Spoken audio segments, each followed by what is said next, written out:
Hello, world. We want to introduce you to Maeve Yes. and Peter. This is us, and you'll be seeing a lot of us and our family and what it is that we represent in life. And we're excited to bring it to you. We want to bring light, hope, and realization of self actualization. And we're going to start by doing an introduction and giving a little back story about how we. So I'm Maeve Lee. I have some things online already, but let's see where we met. Okay, well, first of all, I want to say that last night we had our wedding. Yeah. So we are actually recording this from our Airbnb, and I thought it was just the perfect way to start this adventure together because we're going to be doing it anyways. And then also we're manifesting then this gorgeous house for ourselves or one like it, this lifestyle and whatnot. And abundance. It's not about material gains, but it's about like love, abundance, and having a life that you want. But we are both going through a lot of transformation, like individually, and so it became summertime, and then I was like traveling, and he's just like, when you get back, Yeah. let me know. Yeah.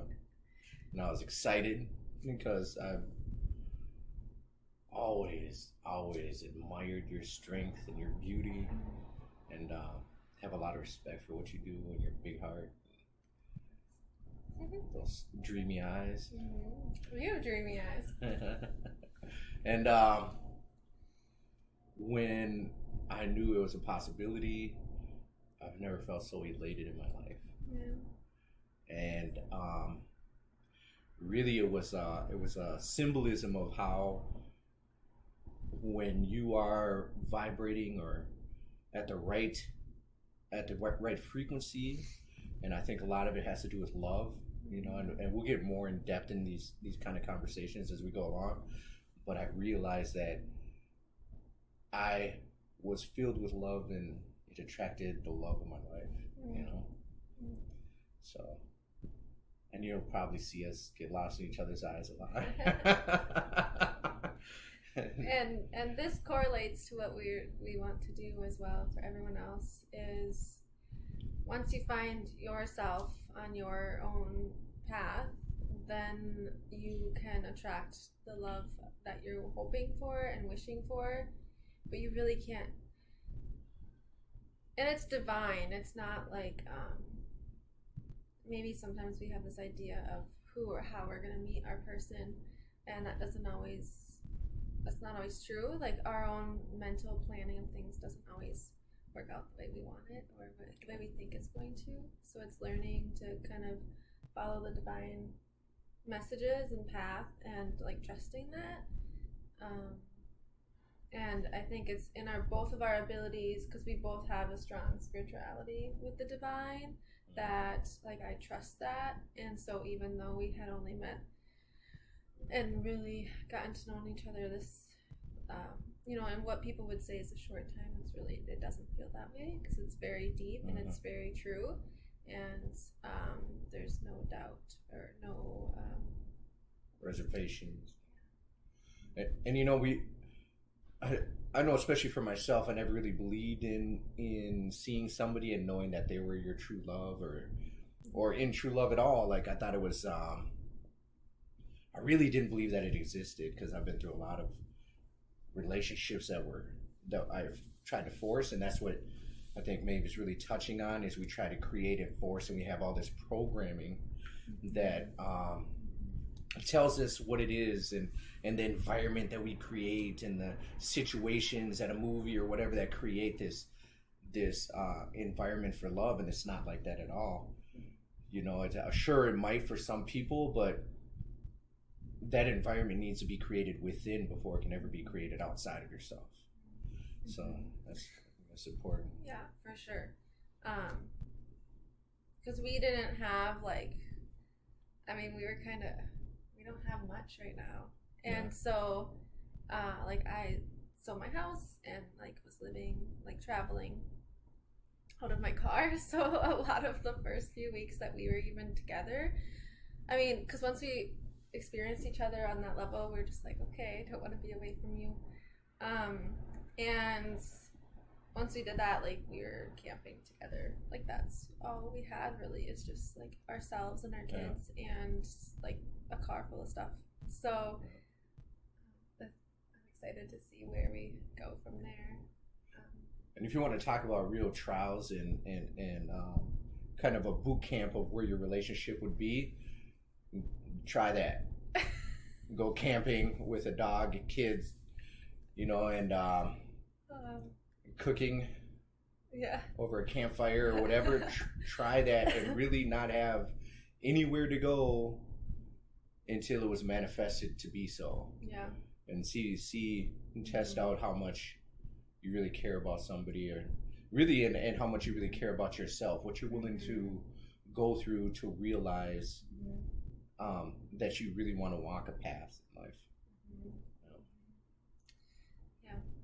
So that's us. Okay, so now enough of our love story. We're going to talk about what we're going to be offering and what we're going to be doing, because we really feel like this is our life purpose and our relationships purpose too, I think. So part of us is that we're going to offer, we have a business that's called Creating Consciousness. Conscious creation. What?